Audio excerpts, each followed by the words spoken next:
നമസ്കാരം. ഇൻഫിനിറ്റ് സ്റ്റോറീസിന്റെ പുതിയൊരു അധ്യായത്തിലേക്ക് എല്ലാവർക്കും സ്വാഗതം.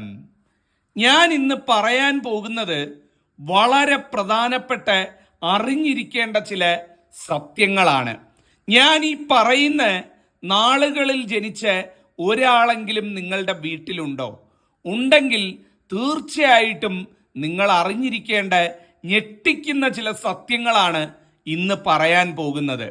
അതായത് ഞാൻ ഇന്നിവിടെ പറയുന്ന 9 നക്ഷത്രക്കാർക്ക് ശിവകവചം എന്നൊന്നുണ്ട്. നമ്മൾ അറിഞ്ഞോ അറിയാതെയോ ഈ നക്ഷത്രക്കാരുടെ മനസ്സ് വേദനിപ്പിച്ചാൽ, ഈ നക്ഷത്രക്കാരുടെ മനസ്സൊന്ന് നീറിയാൽ അത് ശിവകോപത്തിന് ഇരയാകുന്നതായിരിക്കും. ഇന്ന് പറയാൻ പോകുന്നത് ഏതൊക്കെയാണ് ആ നാളുകാർ, എന്തൊക്കെയായിരിക്കും ഈ നാളുകാരുടെ മനസ്സ് വിഷമിപ്പിച്ചാൽ സംഭവിക്കുക എന്നുള്ളതാണ്. വീട്ടിലോ പരിചയത്തിലോ ഈ നാളുകാരുണ്ട് എന്നുണ്ടെങ്കിൽ തീർച്ചയായിട്ടും നിങ്ങൾ ഈ സത്യങ്ങൾ അറിഞ്ഞിരിക്കണം എന്നുള്ളതാണ്. ഓരോ നക്ഷത്രങ്ങളായിട്ട് പറയാം. ഒന്നാമത്തെ നക്ഷത്രം എന്ന് പറയുന്നത് മൂലം നക്ഷത്രമാണ്. ആർക്കും ഒരു ഉപദ്രവവും ചെയ്യരുത് എന്ന് കരുതി ഈശ്വരന് നിരക്കുന്ന രീതിയിൽ ജീവിക്കുന്നവരാണ് നല്ല ഒരു ശതമാനം മൂലം നക്ഷത്രക്കാരും എന്ന് പറയുന്നത്. അതുകൊണ്ട് തന്നെ ശിവഭഗവാന്റെ ഒരു അനുഗ്രഹം എപ്പോഴും ഇവരെ ചുറ്റി ഉണ്ടാകും എന്നുള്ളതാണ്. ഒരു മൂലങ്കാരനോ മൂലങ്കാരിയോ ഇവിടെ ഉണ്ട് എന്നുണ്ടെങ്കിൽ നിങ്ങൾക്ക് ഞാൻ പറയുന്നത് കൃത്യമായിട്ട് മനസ്സിലാകും. നിങ്ങളുടെ ജീവിതത്തിൽ പല ദുർഘട അവസ്ഥകളിലും പല മോശം സന്ദർഭങ്ങളിലും ഭഗവാൻ നിങ്ങളെ സഹായിക്കാൻ എത്തിയിട്ടുള്ളത് നിങ്ങൾക്കറിയാൻ സാധിക്കും. നിങ്ങളുടെ മനസ്സ് നൊമ്പരപ്പെടുത്തിയവരെ, നിങ്ങളുടെ മനസ്സ് വേദനിപ്പിച്ചവരെ, നിങ്ങളെ തകർക്കാൻ നോക്കിയവർക്ക് പ്രതികാരവുമായി ഭഗവാനായിരിക്കും പോകുന്നത് എന്നുള്ളത് വലിയൊരു സത്യമാണ്. ഇവര് ദ്രോഹിച്ചവരെയും വേദനിപ്പിച്ചവരെയും ഒന്നും തിരിച്ചിന്ന് വരെ ചെയ്യാൻ പോകാത്തവരാ. കഴിയുന്നതും എല്ലാത്തിൽ നിന്നും ഒഴിഞ്ഞു മാറിപ്പോകുന്നവരാ. ഇവർക്ക് വേണ്ടി, മൂലം നക്ഷത്രക്കാർക്ക് വേണ്ടി പകരം ചോദിക്കുന്നത് സാക്ഷാൽ മഹാദേവൻ പരമേശ്വരനായിരിക്കുമെന്നത് വലിയൊരു സത്യമാണ്.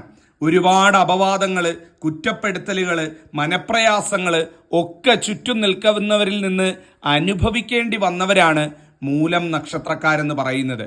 ആ സങ്കടങ്ങൾ തുടച്ചു നീക്കാൻ, മറ്റുള്ളവരുടെ ഒരു ശത്രുതാ മനോഭാവത്തിൽ നിന്ന് കൈപിടിച്ചുയർത്താൻ മഹാദേവൻ ഇവരുടെ ജീവിതത്തിൽ അവതരിക്കുമെന്നാണ് പറയുന്നത്. ധൈര്യമായിട്ട് മൂലങ്കാരുണ്ട് എന്നുണ്ടെങ്കിൽ മുന്നോട്ട് പോകൂ. നിങ്ങളെ വേദനിപ്പിച്ച്, നിങ്ങളെ നശിപ്പിച്ചിട്ട് ഒരാളും ഈ ഭൂമിയിൽ വാഴാമെന്ന് കരുതണ്ട.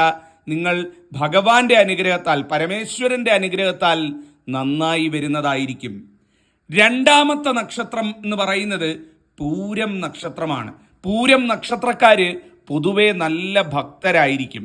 പ്രത്യേകിച്ച് എടുത്തു ചോദിച്ചാൽ ശിവനച്ഛനോടൊരു പ്രത്യേക ഇഷ്ടം ഇവർക്കുണ്ടായിരിക്കും എന്നുള്ളതാണ്.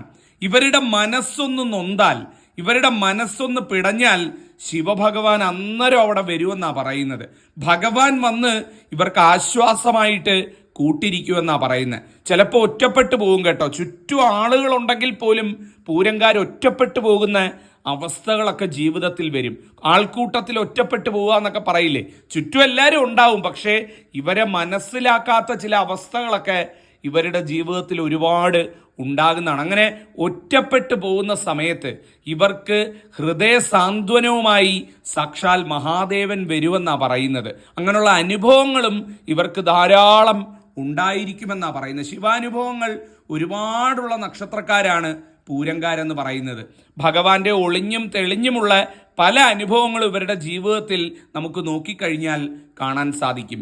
ഈ പൂരംകാരുടെ മനസ്സ് വേദനിപ്പിക്കാൻ നിൽക്കല്ലേ, അനാവശ്യമായിട്ട് ഇവരെ ദ്രോഹിക്കാൻ നിൽക്കല്ലേ, വിവരമറിയുമെന്നാണ് പറയുന്നത്. ഭഗവാൻ നിങ്ങളെ കളി പഠിപ്പിക്കുമെന്നാണ് പറയുന്നത്. അത്രയും സത്യമുള്ള ശിവകവചമുള്ള നാളുകാരാണ് പൂരം നാളുകാർ എന്ന് പറയുന്നത്. അടുത്ത നക്ഷത്രക്കാരെന്ന് പറയുന്നത് തിരുവാതിര നക്ഷത്രക്കാരാണ്. തിരുവാതിരക്കാരെ സംബന്ധിച്ചിടത്തോളം ലോക ഉപകാരികളാണ് തിരുവാതിരക്കാരെന്ന് പറയുന്നത്. പ്രത്യേകിച്ചും തിരുവാതിര നക്ഷത്രത്തിൽ ജനിച്ച സ്ത്രീകൾ എന്ന് പറയുന്നത്. ഒരാൾക്കും ഒരു ദോഷം വരരുത്, ഒരാൾക്കും ഒരു നാശം വരരുത് എന്ന് ആഗ്രഹിക്കുന്നവരാണ് ഈ തിരുവാതിരക്കാരെന്ന് പറയുന്നത്. ശത്രുക്കൾക്ക് പോലും നല്ലതേ വരാവുള്ളൂ എന്ന് മനസ്സിൽ ചിന്തിക്കുന്നവരാണ് തിരുവാതിരക്കാർ. എന്നാൽ ഇവരുടെ ജീവിതത്തിലേക്ക് കടന്നു വരികയും ഇവർക്ക് ദുരിതങ്ങൾ സൃഷ്ടിക്കുകയും ചെയ്യുന്നവരുടെ എണ്ണം ചില്ലറയൊന്നുമായിരിക്കില്ല എന്നുള്ളതാണ്. ഒരുപാട് അത്തരത്തിലുള്ള നെഗറ്റീവ് എനർജികളുടെ, ഒരുപാട് അത്തരത്തിലുള്ള നെഗറ്റീവായിട്ടുള്ള വ്യക്തികളുടെ സാന്നിധ്യം തിരുവാതിരക്കാരുടെ ജീവിതത്തിൽ കാണാൻ സാധിക്കും എന്നുള്ളതാണ്. ചിലപ്പോൾ അത് ബന്ധുക്കളാകാം, പരിചയക്കാരാകാം, അയൽക്കാരാകാം, അല്ലെ തൊഴിൽ ചെയ്യുന്നിടത്താകാം. ഇങ്ങനെയൊക്കെ ഉള്ള സ്ഥലങ്ങളിൽ ഇവരാരുടെ ഒരു കാര്യത്തിലും തലയിടാനും ആർക്കും ഒരു ബുദ്ധിമുട്ടുണ്ടാക്കാനും പോയില്ല എങ്കിലും ഇവരുടെ ജീവിതത്തിലേക്ക് കടന്നു കയറി ബുദ്ധിമുട്ടുണ്ടാക്കുന്നവരുടെ എണ്ണം ചില്ലറ ആയിരിക്കില്ല എന്നുള്ളതാണ്. ഇവരൊരിക്കലും അതിന് പ്രതികാരം ചെയ്യാൻ പോകത്തില്ല കേട്ടോ. തിരുവാതിരക്കാരുടെ ഒരു വലിയ പ്രത്യേകതയാണ്. എല്ലാം ഉള്ളിലൊതുക്കി ഭഗവാനോട് ഇവർ പറയും. നല്ല ശിവഭക്തരായിരിക്കും തിരുവാതിരക്കാരെന്ന് പറയുന്നത്. ഭഗവാനോടായിരിക്കും ഇവരെല്ലാം പറയുന്നത്. ഭഗവാന്റെ നക്ഷത്രവും തിരുവാതിരയാണെന്നാണ് പറയുന്നത്. അതുകൊണ്ട് തന്നെ പരമശിവൻ കയ്യിൽ താലോലിക്കുന്ന നക്ഷത്രങ്ങളിൽ ഒന്നാണ് തിരുവാതിര നക്ഷത്രം എന്ന് പറയുന്നത്.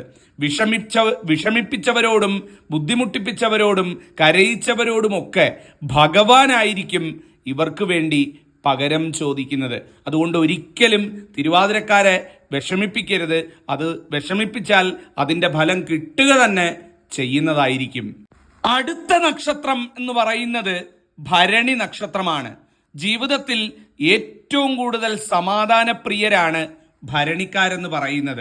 ആർക്കും ഒരു ഉപദ്രവവും വരുത്തരുത് എന്ന് കരുതി കഴിയുന്നതും ഈശ്വരന് നിരക്കുന്ന രീതിയിൽ ജീവിക്കുന്നവരാണ് ഭരണിക്കാരെന്ന് പറയുന്നത്. എന്നാൽ ഇവരുടെ ജീവിതത്തിൽ ശത്രുദോഷത്തിന് യാതൊരു കുറവും ഉണ്ടാവില്ല എന്നുള്ളതാണ്.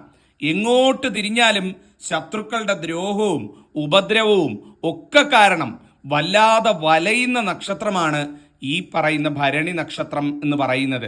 ഒരു ഭരണിക്കാരൻ്റെയോ ഭരണിക്കാരിയുടെയോ മനസ്സ് നിങ്ങൾ വിഷമിപ്പിച്ചാൽ ഒരിക്കലും ഭരണിക്കാർ നിങ്ങളെ ശപിക്കുകയോ പ്രാകുകയോ ഒന്നും ചെയ്യില്ല. അവർ മനസ്സിലിരുത്തി ഭഗവാനോട് പ്രാർത്ഥിക്കുക മാത്രമേ ചെയ്യുള്ളൂ. പക്ഷേ ആ പ്രാർത്ഥനയുടെ ഫലം അത് ഉഗ്രമായിരിക്കും. ഭരണിക്കാരുടെ മനസ്സ് വിഷമിപ്പിച്ചാൽ അതിൻ്റെ ശിക്ഷ ഉറപ്പായിട്ടും ലഭിക്കുന്നതായിരിക്കും. അത്രയധികം സത്യമുള്ള, മനസ്സിന് നേരുള്ള നക്ഷത്രമാണ്, ശിവകവചത്താൽ ചുറ്റപ്പെട്ട നക്ഷത്രമാണ് ഭരണി നക്ഷത്രം എന്ന് പറയുന്നത്. അടുത്ത നക്ഷത്രം എന്ന് പറയുന്നത് ഉത്രാടം നക്ഷത്രമാണ്.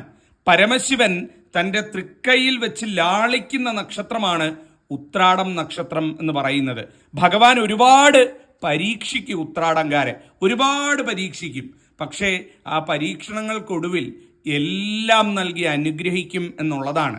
എന്നാൽ ഈ ഉത്രാടംകാരുടെ മനസ്സാരെങ്കിലും വേദനിപ്പിച്ചാലോ ഭഗവാൻ അടങ്ങിയിരിക്കത്തില്ല എന്നാ പറയുന്നത്. ഭഗവാനെ ഒന്ന് ഇവര് മനസ്സിരുത്തി ഒന്ന് വിളിച്ച് എൻ്റെ മഹാദേവ, എൻ്റെ ഭഗവാനെ, എൻ്റെ ശിവനച്ച എന്ന് വിളിച്ചാൽ, ഉത്രാടംകാർക്ക് വിളിച്ചാൽ ആ വിളിപ്പുറത്ത് ഭഗവാൻ വന്ന് അവരുടെ വിഷമം തീർത്തു കൊടുക്കുമെന്നാണ് പറയുന്നത്. അതുകൊണ്ട് തന്നെ ഒരിക്കലും ഉത്രാടംകാരുടെ മനസ്സ് വിഷമിപ്പിക്കരുത്. അതിൻ്റെ ഫലം വലുതായിരിക്കും എന്നുള്ളതാണ്. അടുത്ത നക്ഷത്രം എന്ന് പറയുന്നത് മകം നക്ഷത്രമാണ്. ജീവിതത്തിൽ ഒരുപാട് എതിർപ്പുകളെയും പരിഹാസങ്ങളെയും കുറ്റപ്പെടുത്തലുകളെയും ഒക്കെ നേരിട്ട് ജീവിതത്തിൽ മുന്നോട്ട് പോകുന്നവരാണ് ഈ മകം നക്ഷത്രക്കാരെന്ന് പറയുന്നത്. മകംകാരുടെ ജീവിതം എടുത്തു നോക്കിക്കഴിഞ്ഞാൽ ഒരുപാട് എതിർപ്പുകൾ ഇവരുടെ കുടുംബത്തിൽ നിന്ന് തന്നെ, ഇവരുടെ ബന്ധുമിത്രാദികളുടെ ഇടയിൽ നിന്ന് തന്നെ ഉള്ളതായിട്ട് നമുക്ക് കാണാൻ സാധിക്കും. ഒരുപാട് പരിഹാസങ്ങളും പുച്ഛങ്ങളും ഒക്കെ നേരിട്ട് ജീവിതത്തെ പടവെട്ടി മുന്നോട്ട് പോകുന്നവരാണ് മകം നക്ഷത്രക്കാരെന്ന് പറയുന്നത്. ഒരിക്കലും ഇവരെ വിഷമിപ്പിക്കുന്നവരോട് ഇവർ തിരിച്ചൊന്നും ചെയ്യാൻ പോവത്തില്ല. കഴിയുന്നതും ഇവര് ദൈവത്തോട് പ്രാർത്ഥിക്കത്തേ ഉള്ളൂ. ഇവരുടെ പ്രാർത്ഥന സാക്ഷാൽ ഭഗവാന്റെ, ശിവഭഗവാന്റെ അടുത്ത് എത്തും എന്നാ പറയുന്നത്. ഇവരുടെ മനസ്സൊന്ന് നീറിയാൽ, ആ മനസ്സ് നീറാൻ കാരണഭൂതൻ ആരാണോ അവർക്ക് അതിൻ്റെ ശിക്ഷ ലഭിക്കുമെന്നാ പറയുന്നത്. ഏറ്റവും സത്യമുള്ള നാളാണ് മകം നക്ഷത്രം എന്ന് പറയുന്നത്. പ്രത്യേകിച്ചും മകം നക്ഷത്രത്തിൽ ജനിച്ച സ്ത്രീകളുടെ ഒന്നും മനസ്സ് വിഷമിപ്പിക്കരുത് കേട്ടോ. അവരൊന്ന് മനസ്സിൽ തട്ടി പറഞ്ഞു കഴിഞ്ഞാൽ അതിൻ്റെ ശിക്ഷ വലുതായിരിക്കും എന്നുള്ളതാണ്. അടുത്ത നക്ഷത്രം എന്ന് പറയുന്നത് ഉത്രം നക്ഷത്രമാണ്. ഭഗവാൻ പരമശിവൻ കൈക്കുമ്പിളിൽ വെച്ചിരിക്കുന്ന നക്ഷത്രങ്ങളിൽ ഒന്നാണ്. ഒരു മകനെപ്പോലെ, മകളെപ്പോലെ ഭഗവാൻ വാത്സല്യിക്കുന്ന നക്ഷത്രമാണ് ഉത്രം നക്ഷത്രം എന്ന് പറയുന്നത്. ഉത്രംകാർക്ക് പരമേശ്വരൻ ശിവൻ അച്ഛനാണ്.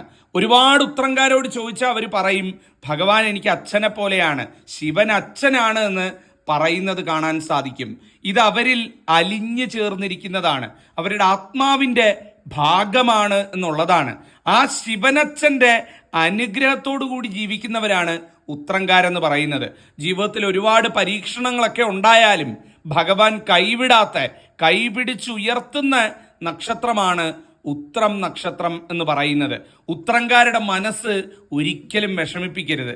അവർ മനസ്സുരുകി എന്ന് പറഞ്ഞാൽ അത് വലിയ ദോഷത്തിന് കാരണമാകുന്നതായിരിക്കും. ഉത്രംകാരൊക്കെ ഉണ്ടെങ്കിൽ അനുഭവങ്ങൾ നിങ്ങൾക്ക് ഒരുപാട് പറയാനുണ്ടാകും എന്നുള്ളതാണ്. അടുത്ത നക്ഷത്രം എന്ന് പറയുന്നത് കാർത്തിക നക്ഷത്രമാണ്. കാർത്തികക്കാരുടെ ഏറ്റവും വലിയ പ്രത്യേകത എന്ന് പറയുന്നത് ശിവഭഗവാന്റെ ഒരു സാന്നിധ്യം ഇവരുടെ ജീവിതത്തിൽ ഉടനീളം നമുക്ക് കാണാൻ സാധിക്കും എന്നുള്ളതാണ്. എപ്പോഴും തൻ്റെ സങ്കടങ്ങളും ദുഃഖങ്ങളും ഒക്കെ ഉള്ളിലൊതുക്കി കഴിയുന്നവരാണ് കാർത്തികക്കാരെന്ന് പറയുന്നത്. ഇവർക്ക് പരിഭവമോ പരാതിയോ അല്ലെങ്കിൽ നൂറുകൂട്ടം കാര്യങ്ങൾ പറയാനോ ഒന്നും ഉണ്ടാവില്ല. എപ്പോഴും കഴിയുന്നത്ര കാര്യങ്ങൾ ഉള്ളിൽ ഒതുക്കുന്നവരാണ് കാർത്തികക്കാരെന്ന് പറയുന്നത്. പിന്നെ ഇതെല്ലാം ആരോടാണ് ഇവർ പറയുന്നത്?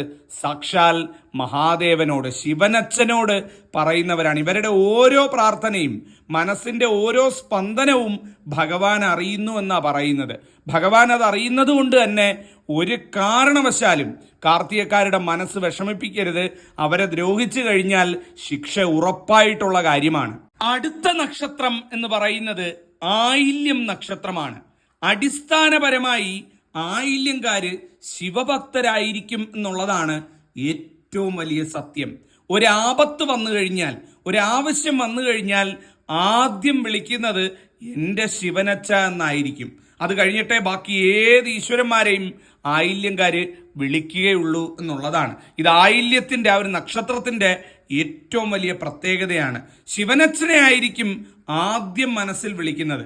ഭഗവാന്റെ അനുഗ്രഹം ജീവിതത്തിൽ തൊട്ടറിയാൻ സാധിച്ചിട്ടുള്ളവരുമായിരിക്കും ഈ ആയില്യംകാര് ജീവിച്ച് അവസാനിക്കുന്നതിന് മുമ്പ് ഇവർക്ക് തീർച്ചയായിട്ടും ഒരു ശിവാനുഭവമെങ്കിലും ഏറ്റവും കുറഞ്ഞത് ഇവരുടെ ജീവിതത്തിൽ പറയാനുണ്ടാകും എന്നുള്ളതാണ്. ഇവരെ അകാരണമായിട്ട് ആരെങ്കിലും ദുഃഖിപ്പിച്ചാൽ, ഇവരുടെ കണ്ണീരിനിടയായി കഴിഞ്ഞാൽ അത് ശിവകോപത്തിന് കാരണമാകുന്നതാണ്. ഒരു കാരണവശാലും ആയില്യംകാരെ നോവിക്കരുത്. ആയില്യംകാരെ വിഷമിപ്പിച്ചാൽ അതിനുള്ള ഫലം കിട്ടിയിരിക്കും എന്നുള്ളതാണ്. അപ്പൊ ആയില്യമാണ് അവസാനത്തെ നക്ഷത്രം എന്ന് പറഞ്ഞത്. അപ്പോൾ 9 നാളുകാരെ പറ്റിയാണ് ഞാൻ ഇന്നിവിടെ പറഞ്ഞത്. നിങ്ങളുടെ അനുഭവമായിട്ട് ഈ പറഞ്ഞ കാര്യങ്ങളൊന്ന് തട്ടിച്ചു നോക്കാം. ഞാൻ പറഞ്ഞത് ശരിയാണോ എന്നൊക്കെയുള്ള അഭിപ്രായം പറയാവുന്നതാണ്. ഇത് പറഞ്ഞുകൊണ്ട് ഇന്നത്തെ അധ്യായം അവസാനിപ്പിക്കുന്നു. എല്ലാവരെയും മഹാദേവൻ അനുഗ്രഹിക്കട്ടെ. നന്ദി, നമസ്കാരം.